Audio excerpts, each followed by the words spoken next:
pozgarria da gaurkoa, Uenbarentzat, 4 udalerri gehiago izango dira gure mankomunitateko kide, eta, aipatu bezala, 2022ko 100 udalerri egizteko erronka eginda daukagu, ezta?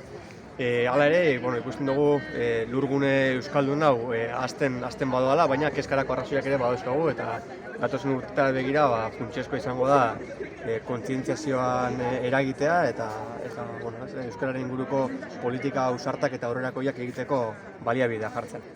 Eskerrik asko etortzeagatik, 2021. Urtean zehar egindako ekintza guztik adi entzun ditugu, eta erabat ilusioz gare, 2022 gu ere ekintza horien parte izan eta euskara herri guztietan saretu eta indartu dadin, eta besterik gabe, mila esker.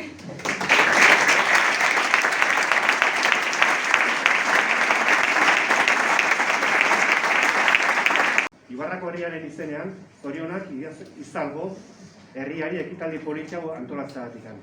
Eta eskerrik beroenak eman dizkizuet bertaratu zareten euskalgintzako elkarteetako, erakunde publikoetako zein beste eragiletako ordezkariei. Gaur Ibarra gure herria pozik dago. Ibartarrentzat egun handia baita Uenbako estatutuak onartu eta mankomunitateko kide bilakatzea. Ibarra, Uenbako kide bihurtuko den 92. herria izango da. Eta gure eskualdea den Tolosaldea, 28 herritatikan 20. bihurtuko da gaurtik aurrera gure herria. Uenbako parte izatea eta euskeraren arnasgune izatea.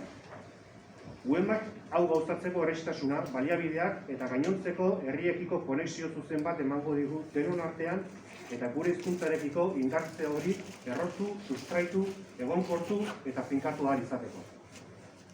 Ibarrak 4.248 biztanle ditu.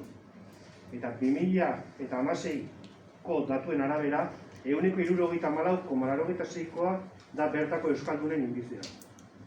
Hala baina, eta udalerri euskaldun gehienetan bezala, hauskortasunarekiko kezka ere badu gure udalak.